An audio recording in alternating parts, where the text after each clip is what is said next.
Her vitamin D level was 78 nanograms per milliliter. Her cardiologist looked at the number and told her it was excellent. Her bones were supposed to be getting stronger. She had been taking 5,000 IU of vitamin D3 every morning for 3 years, on the advice of the same cardiologist, because her levels had been chronically low, and the cardiovascular literature on adequate vitamin D was compelling. What her cardiologist did not mention, what very few physicians mention, because the research connecting these two things sits at the intersection of cardiology and nutritional biochemistry, and most specialists read deeply in one but rarely both, was that her coronary artery calcium score, measured the same week, had increased significantly from her previous scan 2 years before. Her vitamin D level was excellent. The calcium from her vitamin D was not going to her bones. It was going to her arteries. This is not a rare case. It is a predictable outcome of a supplement protocol that is missing two critical components that determine not whether calcium is absorbed, but where it goes once it enters the bloodstream. Every senior taking vitamin D without these two components is running the same biochemistry. Some will not show it on imaging for years. Some will never develop clinical consequences. But the mechanism is operating in every one of them, and the research on it is not fringe, not contested, and not new. It has been in the vitamin K2 and vascular calcification literature since the late 1990s, and it has been confirmed in population studies, imaging studies, and intervention trials with a consistency that makes the continued absence of K2 from standard vitamin D prescribing one of the most consequential gaps in routine medical practice. I am Dr. Edward. What you are about to hear is educational information based on published scientific research. It is not a substitute for personalized medical care. If you are currently taking vitamin D, with or without K2, do not stop it based on this video. The goal of this video is to add to your protocol, not to remove from it. If you are on anticoagulant therapy, including warfarin or other blood thinners, vitamin K2 supplementation requires specific physician guidance before you add it, because K2 affects the vitamin K cycle that warfarin targets. Subscribe to this channel right now before we go into the mechanism. I covered vitamin D briefly in my previous video on vitamins to avoid after 60, but this topic deserves a complete video of its own because the biochemistry is specific enough that the recommendation changes depending on which pathway you understand. Subscribe now. It is free, and stay with me for the complete picture. Let me start with what vitamin D actually does at the molecular level, because most people have a simplified understanding of it as a bone vitamin, and the simplified understanding is what makes the missing cofactor problem invisible. Vitamin D3, cholecalciferol, is a fat-soluble prohormone that is either synthesized in the skin from cholesterol under UVB radiation or absorbed from dietary sources and supplements. In the liver, it is converted to 25-hydroxyvitamin D, the form measured on standard blood tests. In the kidneys, 25-hydroxyvitamin D is converted to 1.25-dihydroxyvitamin D, calcitriol, the biologically active hormonal form that acts on vitamin D receptors throughout the body. Both conversion steps require specific enzymes. The liver conversion requires the enzyme CYP2R1 and is not rate-limited under normal circumstances. The kidney conversion requires CYP27B1 and is tightly regulated by parathyroid hormone, calcium, and phosphate levels. Calcitriol, the active form, binds to vitamin D receptors in the intestinal epithelium and dramatically upregulates the expression of calcium transport proteins. The result is a 3 to 4-fold increase in intestinal calcium absorption. This is the mechanism through which vitamin D increases calcium availability for bone mineralization. It is also the mechanism that creates the problem when cofactors are absent, when intestinal calcium absorption increases substantially, as it does with vitamin D supplementation at doses of 2,000 IU and above. The calcium that enters the bloodstream needs direction. It needs molecular machinery that routes it specifically to bone tissue rather than allowing it to deposit in soft tissue, arteries, and kidneys. That machinery consists of 2 vitamin K2 dependent proteins and 1 magnesium-dependent conversion step. Without all 3 functioning correctly, the calcium mobilized by vitamin D has no reliable routing toward bone. It distributes according to concentration gradients and the pathological calcification processes that are already active in aging vascular tissue. The first vitamin K2-dependent protein is osteocalcin. Osteocalcin is produced by osteoblasts, the bone-building cells, and is the primary protein matrix into which calcium is incorporated during bone mineralization. Osteocalcin has 3 glutamate residues that must be carboxylated, chemically modified by adding a carboxyl group, to become active. This carboxylation is performed by a vitamin K-dependent enzyme called gamma-glutamyl carboxylase. Without adequate vitamin K2, osteocalcin remains in its undercarboxylated form, UCOC, which cannot bind calcium and cannot incorporate it into bone matrix. The bone-building machinery exists. The raw material, calcium, is available, but the protein that incorporates the calcium into bone is inactive because the enzyme that activates it lacks its cofactor. Research published in the Journal of Bone and Mineral Research found that undercarboxylated osteocalcin, the inactive form that predominates in vitamin K2 deficiency, is an independent predictor of fracture risk, more strongly than bone mineral density in some analyses. The bone density scan may look adequate, while the active osteocalcin is so depleted that new bone formation is impaired, and existing bone matrix is poorly maintained. You can have what appears to be acceptable bone density while running osteocalcin activity at a fraction of its potential, simply because the K2 required to carboxylate it is absent. Subscribe to this channel right now, because the second protein is the more clinically urgent one, and it is the one that connects directly to the story I opened this video with. Subscribe, it is free, and let us continue. The second vitamin K2-dependent protein is matrix GLA protein, MGP. MGP is one of the most potent known inhibitors of soft tissue and arterial calcification in the human body. It is produced by vascular smooth muscle cells and chondrocytes, the cells of blood vessel walls and cartilage. And when it is fully carboxylated and active, it actively sequesters calcium ions and prevents their deposition in the arterial wall and in cartilage tissue.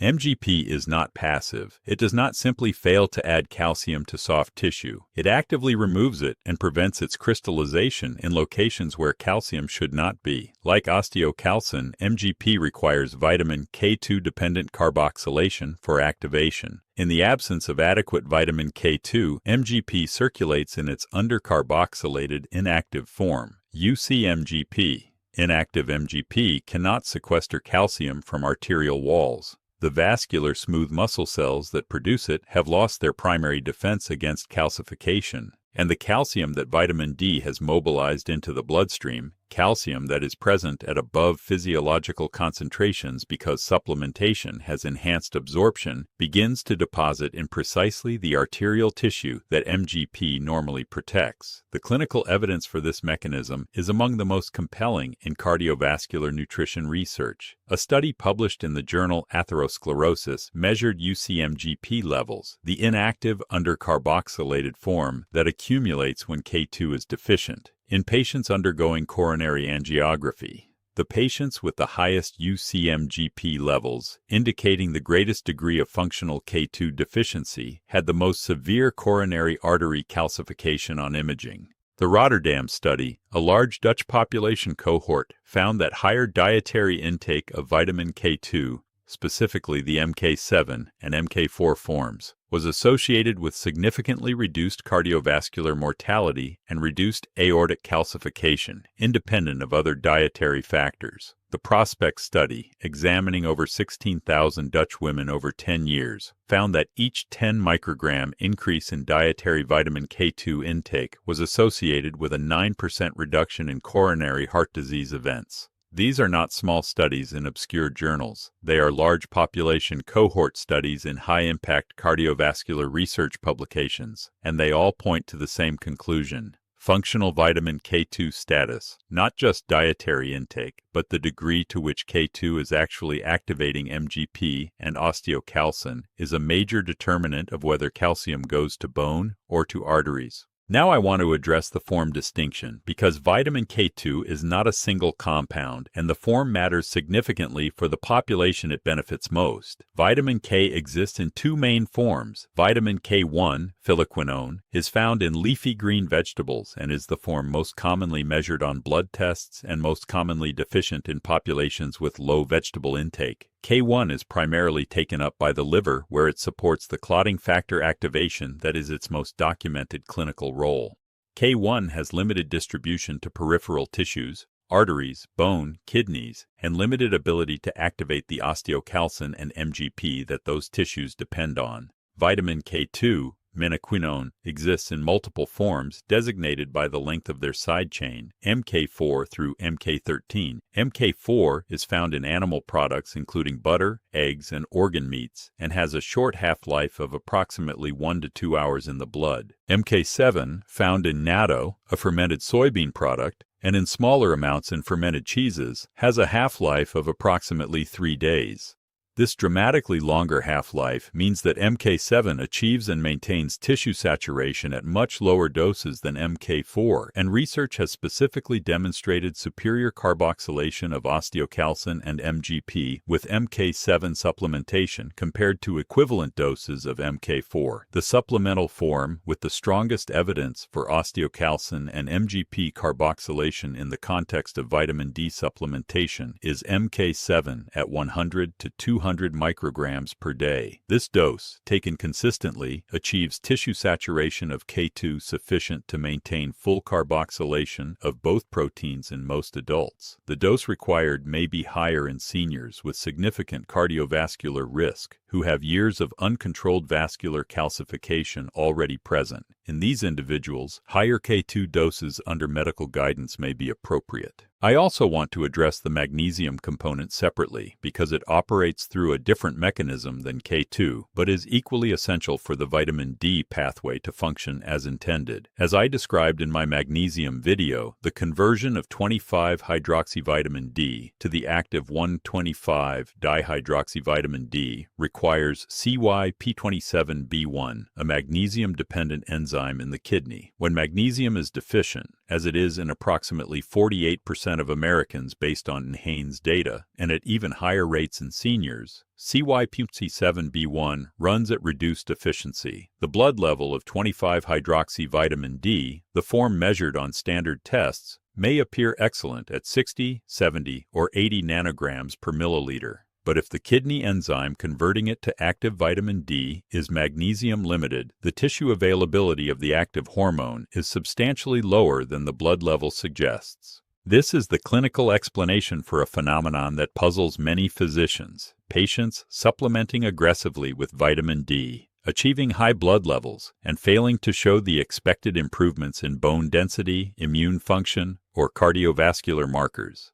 The conversion is impaired. The blood is full of the storage form. The active hormone that acts on vitamin D receptors is not being generated at the rate the blood level predicts. Adding magnesium glycinate or malate at 200 to 400 milligrams per day in the divided doses I described in the magnesium video restores CYP27B1 activity and allows the stored 25-hydroxyvitamin D to be efficiently converted to the active form that actually produces clinical benefit.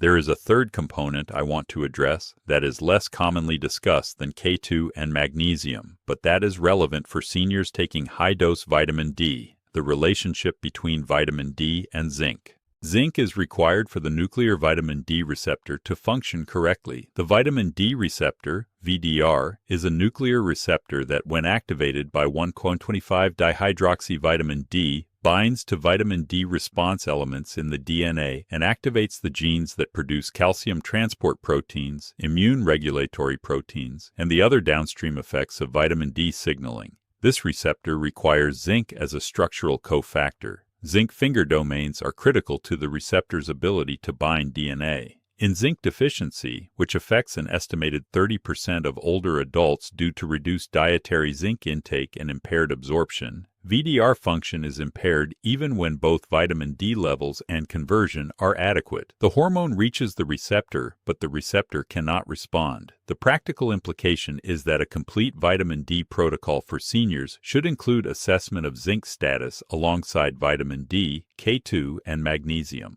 A standard serum zinc level, or ideally an alkaline phosphatase measurement as a functional marker of zinc-dependent enzyme activity, identifies zinc inadequacy that would otherwise limit vitamin D effectiveness, despite optimal supplementation of the other components. Now, before the complete protocol, this is the moment to share this video, because the person who needs it most is not worried about their vitamin D. They have been told their level is excellent. They feel reassured. They are taking their supplement every morning and believing the work is done. Share this with them. The person who takes vitamin D alone and has no idea that the calcium it is mobilizing may be going somewhere it should not. Share it now while the mechanism is specific enough in your mind to explain it in one sentence. Then come back for the complete protocol. Here is the complete evidence-based protocol for vitamin D supplementation after 60. Test first. Before adjusting your vitamin D dose, establish your baseline 25-hydroxy vitamin D level. The optimal range for adults over 60 is 50 to 70 nanograms per milliliter, not the laboratory reference range of 30 to 100, which is too wide to be clinically useful. Below 50 nanograms per milliliter, most adults are not achieving the cardiovascular, immune, and bone benefits that adequate vitamin D provides. Above 80 nanograms per milliliter, there is evidence of diminishing benefit and increasing risk of hypercalcemia, particularly without adequate K2. Add K2 before increasing your D3 dose. If you are currently taking vitamin D3 without K2, the first change to make is adding MK7 at 100 to 200 micrograms per day. Take it with your largest meal of the day. K2 is fat-soluble and absorbs best with dietary fat. Do not wait to add K2 until after you have optimized your D3 dose. Add the K2 first, because every day of D3 without K2 is another day of calcium mobilization without routing. Assess your magnesium status. Request an RBC magnesium test, not serum magnesium, from your physician. If your RBC magnesium is below 5.0 milligrams per deciliter, add magnesium glycinate at 200 milligrams twice daily with meals. If your D3 blood level has been stubbornly resistant to improvement despite consistent supplementation, magnesium deficiency is among the most common explanations. Consider your zinc. If you are over 65, eat a diet low in red meat and seafood, or have gastrointestinal conditions affecting absorption. Discuss zinc status with your physician. A serum zinc below 70 micrograms per deciliter warrants supplementation with 15 to 25 milligrams of zinc picolinate or zinc bisglycinate with dinner. Retest at 3 to 6 months. After adding K2, magnesium, and any other indicated cofactors, retest your 25-hydroxy vitamin D to see how your level has responded. Many seniors find that adding magnesium alone produces a significant rise in their vitamin D level without any change in D3 dose, because the conversion enzyme that was magnesium limited is now functioning efficiently. Here is what to do in the next 48 hours based on everything you just learned. Today, check whether your vitamin D supplement has K2 on the label. If it does not, it is an incomplete protocol. Write down your current D3 dose and whether you are taking K2, magnesium, and zinc alongside it.